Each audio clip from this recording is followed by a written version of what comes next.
Hi. Nifty ഈ ഒരു ലെവലിൽ നിൽക്കും. അതായത് ഈ ഒരു ലെവലിൽ നിൽക്കുമ്പോൾ ഞാൻ നിഫ്റ്റിയുടെ ഒരു വ്യൂ മാർക്കറ്റിൽ എന്തായിരിക്കും നിഫ്റ്റി നെക്സ്റ്റ് പെർഫോം ചെയ്യാൻ പോകുന്നത് ഒരു ഷോർട്സ് ആയിട്ട് ഞാൻ യൂട്യൂബിൽ നമ്മുടെ ചാനലിൽ ഇട്ടിട്ടുണ്ടായിരുന്നു. ഓക്കെ.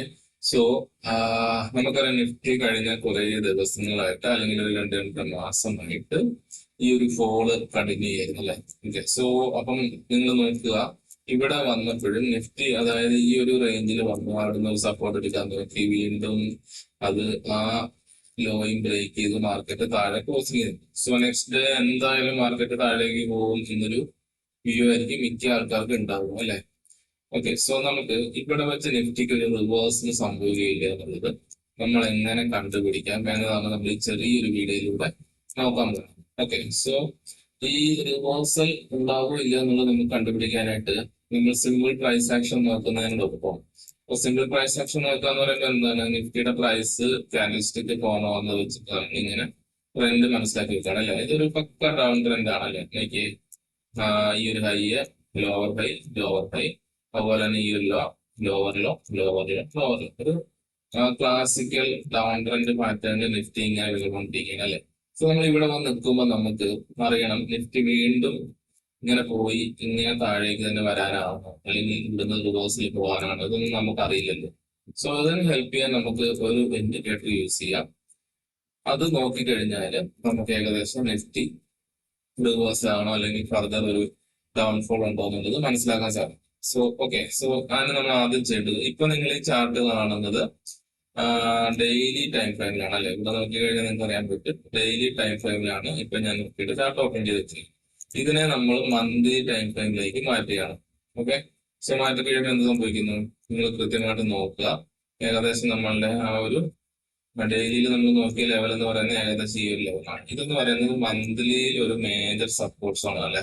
സോ ഈ സപ്പോർട്ട് സോണിൽ വന്നു അല്ലെങ്കിൽ ഇതൊരു ഡിമാൻഡ് സോൺ ആണ്, ഇവിടെ വന്നതുകൊണ്ട് മാർക്കറ്റ് ഉറപ്പായിട്ടും മേളിൽ പോകും എന്ന് നമുക്ക് പറയാൻ പറ്റുമോ? ഇല്ല. സോ പ്രോബബിലിറ്റി കൂടുതലാണ് അല്ലെ. അതായത് ഹയർ ടൈം ഫ്രെയിം സപ്പോർട്ടിൽ അല്ലെങ്കിൽ റെസിസ്റ്റൻസിൽ മാർക്കറ്റ് എത്തിക്കഴിഞ്ഞാൽ, അല്ലെങ്കിൽ ഏതെങ്കിലും ഒരു സ്റ്റോക്കിന്റെ പ്രൈസ് എത്തിക്കഴിഞ്ഞാൽ അത് അവിടെ നിന്നും റിവേഴ്സ് ആകാനുള്ള സാധ്യത വളരെ കൂടുതലാണ്. സോ ലോങ് ടൈം ഇൻവെസ്റ്റേഴ്സും അല്ലെങ്കിൽ പൊസിഷൻ ട്രേഡേഴ്സും സ്വിംഗ് ട്രേഡേഴ്സും ഒക്കെ ആ ഒരു ലെവലിൽ വാച്ച് ചെയ്യുന്നുണ്ട്. അപ്പൊ അവിടെ മാർക്കറ്റിൽ പ്രൈസ് എത്തിക്കഴിയുമ്പോൾ അവര് ചിലപ്പോൾ റിയാക്ട് ചെയ്യാം. സോ അല്ലെങ്കിൽ സ്മാർട്ട് മണി റിയാക്ട് ചെയ്യാം. അങ്ങനെ റിയാക്ട് ചെയ്യുമ്പോൾ മേ ബി അവിടെ റിവേഴ്സൽ സംഭവിക്കാൻ സാധ്യതയുണ്ട് അല്ലെ. സോ ഇതൊക്കെ നമുക്കൊരു അസംഷൻ മാത്രമാണ്. എന്നാൽ ഇതിനെ സപ്പോർട്ട് ചെയ്യുന്ന രീതിയിൽ ടെക്നിക്കലി ഒരു ഹിന്റും കൂടെ നമുക്ക് കിട്ടുകയാണെങ്കിൽ നമുക്ക് കുറച്ചും കൂടി എന്താവും, കുറച്ചും കൂടി എളുപ്പം ഉണ്ടാവും. ഈ ഒരു റിവേഴ്സിലൂടെ വരും എന്ന് കരുതി നമുക്ക് ലോങ് അപ്സൈഡ് ട്രേഡ് എടുക്കാനായിട്ട് അല്ലെങ്കിൽ ബൈ സൈഡ് ട്രേഡ് നോക്കാനായിട്ട് നമുക്കൊരു കോൺഫിഡൻസ് കൂടുതൽ കിട്ടും. അതെന്താണെന്നുള്ളതാണ് നിങ്ങൾക്ക് നോക്കാം. ജസ്റ്റ് വേറെ ഒന്നുമില്ല, നിങ്ങൾ ആർ എസ് ഐ എന്ന് ടൈപ്പ് ചെയ്യുക. Okay. So relative strength index type ചെയ്യാം. അപ്പൊ ഇങ്ങനെ ഒരു ഇൻഡിക്കേറ്റർ വന്നതായിരിക്കും. ആർ എസ് ഐ നിങ്ങൾക്ക് എല്ലാവർക്കും അറിയായിരിക്കും. അപ്പൊ നിങ്ങൾ എന്താണ് ആർ എസ് ഐയിൽ പഠിച്ചിട്ടുണ്ടാവുക നോർമലി, അല്ലെങ്കിൽ പല യൂട്യൂബ് ചാനലിലും ബുക്കിലും ഒക്കെ പഠിച്ചിട്ടുണ്ടാവുക. ആർ എസ് ഐ രണ്ട് റേഞ്ച് ഉണ്ട്, ഒന്ന് 30 ആണ്, ഒന്ന് 70 ആണ്. അതായത് 70 എത്തിക്കഴിഞ്ഞാൽ ആർ എസ് 70 ആണ്, അവിടുന്ന് മാർക്കറ്റ് താഴേക്ക് വരും. അതായത് ഓവർ ബോട്ട് ആണെന്ന് പറയുന്നത്. ഓക്കെ. അല്ല എങ്കിൽ ആർ എസ് ഐ 20 റേഞ്ചിലാണ് വരുന്നതെങ്കിൽ അല്ലെങ്കിൽ 30 റേഞ്ചിലാണ് വരുന്നതെങ്കിൽ അവിടുന്ന് ഓവർ സോൾഡ് ആണ്, അതുകൊണ്ട് മാർക്കറ്റ് അവിടെ തിരിഞ്ഞ് മേളിൽ പോകും എന്നാണ് നമ്മൾ പഠിച്ചിരിക്കുന്നത് അല്ലെ. സോ ഇതല്ല ഞാനിവിടെ കാണിക്കാൻ പോകുന്നത്. ഞാൻ കാണിക്കാൻ പോകുന്നത് വളരെ സിമ്പിൾ ആയിട്ടൊരു കാര്യമാണ്. അതൊന്ന് നോക്കുക. ഓക്കെ. നിങ്ങൾ ശ്രദ്ധിച്ച് നോക്കുക. ഇവിടെ നമ്മള് നമ്മൾ ആർ എസ് ഐ എടുത്തതിന് ശേഷം നമ്മൾ നമ്മുടെ ക്യാൻഡലിനെ വീണ്ടും നമ്മൾ എന്താക്കുക, ഡെയിലി ടൈം ഫ്രെയിമിലേക്ക് ഉണ്ട്. അപ്പൊ മന്ത്ലി ടൈം ഫ്രെയിമിൽ നമ്മൾ മനസ്സിലാക്കി അതൊരു മേജർ സപ്പോർട്ട് ഏരിയ ആണെന്ന് നമ്മൾ മനസ്സിലാക്കി അല്ല. സോ നമ്മളത് മനസ്സിലാക്കി ഇത് ഇവിടെ ഒരു മേജർ സപ്പോർട്ട് ഏരിയ ആണ്. ഏകദേശം 22,100 അല്ലെങ്കിൽ 22,000 എന്ന് പറയുന്ന ആ സോൺ ഒരു മന്ത്ലി ലെവൽ സപ്പോർട്ടാണെന്ന് മനസ്സിലാക്കി. അതിനുശേഷം നമ്മൾ അതിനെ എന്താക്കുക, ഡെയിലി ടൈം ഫ്രെയിമിലേക്ക് ചാർട്ടിനെ കൊണ്ടുവന്നതിന് ശേഷം നമ്മൾ നോക്കുക, നമ്മളെ സംബന്ധിച്ച് ഈ ഒരു ലോ നോക്കുക. അതായത് ഈ ഒരു ലോ, അതായത് 23 മാർച്ച് 26 അതിന്റെ ലോ നിങ്ങൾ നോക്കുക. ഈ ഒരു ക്യാൻഡിലും ഈ ഒരു ക്യാൻഡിലും അല്ലെ, ഈ ക്യാൻഡിലിനെക്കാളും മാർക്കറ്റ് വീണ്ടും അടുത്ത ലോ ക്രിയേറ്റ് ചെയ്തൊരു ക്യാൻഡിൽ ഇതൊന്നും നമ്മൾ ആദ്യം പറഞ്ഞു കഴിഞ്ഞു. ഈ രണ്ട് ക്യാൻഡിൽ നിങ്ങൾ നോട്ട് ചെയ്യുക. എന്നിട്ട് ഞാൻ അതിന്റെ പ്രൈസ് നിർത്തും. ഈ ക്യാൻഡിലിന്റെ ലോ എന്ന് പറയുന്നത് എത്രയാണ്? 22,471 ഇവിടെ നോക്കിയാൽ അറിയാം. 22,471. ഇതിൻ്റെത് അതിലും താഴെ 22,283 അല്ലെ. അതായത് ഇതിന്റെ ലോയെക്കാട്ടിലും താഴെയാണ് ഇതിന്റെ ലോ ഉള്ളത്. അപ്പം ഇത് വീണ്ടും താഴേക്ക് പോകും എന്നുള്ളത് നമ്മൾ ഊഹിക്കുക. പക്ഷെ ഇവിടെ നിങ്ങൾ ശ്രദ്ധിച്ചു നോക്കുക, ഈ ഒരു ക്യാൻഡിലിലെ RSI എന്ന് പറയുന്ന വാല്യൂ ഇവിടെ നോക്കുക. ഈ ഒരു ക്യാൻഡിഡേറ്റ് ലോയിൽ RSIയുടെ വാല്യൂ ഇവിടെ അല്ലെ.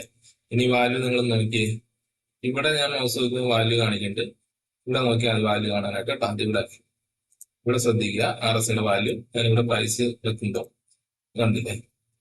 ഈ ഒരു ലോയിൽ നോക്കുന്നു 27.17 ആണ്. ഈ ഒരു ലോയിൽ, അതായത് ഇതിന്റെ നേരെ ലോയിൽ RSIയുടെ പോയിന്റ് 32.01 ആണ്. ഇവിടെ എന്തുകൊണ്ട് കണ്ടു? ഒരു പോസിറ്റീവ് ഡൈവേർജൻസ് അല്ലെ. ഇതാണ് ഈ ലോയെ കാട്ടിൽ ഈ ലോ മുകളിലാണ് നിൽക്കുന്നത്. ലോവർ ലോ അല്ല, ഇങ്ങനല്ല വന്നത്. ഇതിന്റെ മുകളിലാണ് ഇത് നിൽക്കുന്നത്. അതായത് പ്രൈസ് ശരിക്കും ലോവർ ലോ ഉണ്ടാക്കി, പക്ഷെ RSIയിൽ ലോവർ ലോ ഉണ്ടാക്കിയില്ല, ഹയർ ലോ ഉണ്ടാക്കിയത്. ഇതിനെയാണ് നമ്മൾ ഡൈവർജൻസ് എന്ന് പറയുന്നത്. അതായത് RSI പ്രൈസ് ഇങ്ങനെ ഒരു ലോവർ ലോ ഉണ്ടാക്കുന്നു, RSI ഇങ്ങനെ ഒരു ഹയർ ലോ ഉണ്ടാക്കുന്നു. ഇതിനെയാണ് നമ്മൾ എന്ത് പറയാ, RSI ഹയർ ലോ ഉണ്ടാക്കി, പ്രൈസ് ലോവർ ലോ ഉണ്ടാക്കി. ഇതിനെയാണ് നമ്മൾ പോസിറ്റീവ് ഡൈവർജൻസ് എന്ന് പറയുന്നത്. ഈ positive divergence big time like monthly അല്ലെങ്കിൽ ഡെയിലി വീക്കിലിയിലൊക്കെ കണ്ടു കഴിഞ്ഞാൽ മാർക്കറ്റ് റിവേഴ്സ് ആകാനുള്ള സാധ്യത കൂടുതലാണ് അല്ലെ. താഴെ ഈ ഒരു പോസിറ്റീവ് ഡൈവർജൻസ് നമ്മൾ കണ്ടതുകൊണ്ട് നമുക്ക് മാർക്കറ്റ് മുകളിലേക്ക് പോകും എന്ന് പറയാം. മുകളിലാണ് ഇത് സംഭവിക്കുന്നതെങ്കിൽ നമ്മൾ അതിനെ നെഗറ്റീവ് ഡൈവർജൻസ് എന്ന് പറയും. അതായത് പ്രൈസില് ഇങ്ങനെ ഒരു ഹയർ ഹൈ കാണിക്കും, എന്നാൽ RSI മുകളിൽ എത്തിയിട്ട് ഇങ്ങനൊരു ലോവർ ഹൈ കാണിക്കും. അപ്പൊ ഇതൊരു നെഗറ്റീവ് ഡൈവർജൻസ് ആണ് അല്ലെ. പ്രൈസ് പോസിറ്റീവ് ഹയർ ഹൈ കാണിക്കുന്നു, RSI നെഗറ്റീവില് ഡൈവർജൻസ് കാണിക്കും. ഇത് മുകളിൽ നിന്ന് പ്രൈസിനെ റിവേഴ്സ് ചെയ്യിക്കാനുള്ള ഒരു ഹിന്റ് ആണ്. ഓക്കെ, കാര്യങ്ങൾ വ്യക്തമായല്ലോ. അപ്പൊ നമ്മൾ ഈ ഒരു ലെവലിൽ നിന്നിട്ട് ഞാൻ എന്റെ യൂട്യൂബ് ചാനലിൽ എന്റെ ഷോർട്സിൽ ഞാൻ പറഞ്ഞിട്ടായിരുന്നു ഈ ഒരു ലെവലിൽ നിന്ന് മാർക്കറ്റ് മുകളിലേക്ക് പോകാനുള്ള സാധ്യത ഉണ്ട്. സോ അതുപോലെ തന്നെ സംഭവിച്ചു അല്ലെ. നമ്മൾ കണ്ടതുപോലെ തന്നെ മാർക്കറ്റ് എന്ത് ചെയ്തു, പിന്നീട് ലോ ക്രിയേറ്റ് ചെയ്തു എങ്കിൽ പോലും സസ്റ്റെയിൻ ചെയ്യാതെ മാർക്കറ്റിനെ റിവേഴ്സ് ചെയ്ത് മുകളിലേക്ക് കൊണ്ടുപോയി. എനിക്ക് തോന്നുന്നത് ഈ ഒരു ദിവസമാണിത്, ഈ ഒരു ദിവസത്തെ ഓപ്പൺ കഴിഞ്ഞപ്പോഴോ അല്ലെങ്കിൽ ഇതിന് മുമ്പാണ് തോന്നി ഞാനിത് യൂട്യൂബ് ഷോർട്സ് ചെയ്തത്. നിങ്ങൾ ശ്രമിച്ച് കാണുക, അതിനകത്ത് കൃത്യമായിട്ട് പറഞ്ഞിട്ടുണ്ട്. ഓക്കെ, സോ മാർക്കറ്റ് ഏകദേശം ഇവിടം വരെ ഇപ്പം പോയി നിൽക്കുകയാണ്. സോ ഇങ്ങനെ നമുക്ക് മാർക്കറ്റിൽ റിവേഴ്സ് കണ്ടുപിടിക്കാനായിട്ട് സാധിക്കും. ഓക്കെ, സോ വീഡിയോ നിങ്ങൾക്ക് ഇഷ്ടമായെങ്കിൽ ലൈക്ക് ചെയ്യുക, ഷെയർ ചെയ്യുക, സബ്സ്ക്രൈബ് ചെയ്യുക. പിന്നെ നിങ്ങളുടെ കമന്റുകൾ എന്തെങ്കിലും ഉണ്ടെങ്കിൽ താഴെ അറിയിക്കുക. ഡൗട്ട്സ് കാര്യങ്ങളുണ്ടെങ്കിൽ നിങ്ങൾ കമന്റ് വഴി അറിയിച്ചു കഴിഞ്ഞാൽ നമ്മളിത് ക്ലിയർ ചെയ്യാൻ ശ്രമിക്കുന്നതായിരിക്കും. Okay, thank you for watching.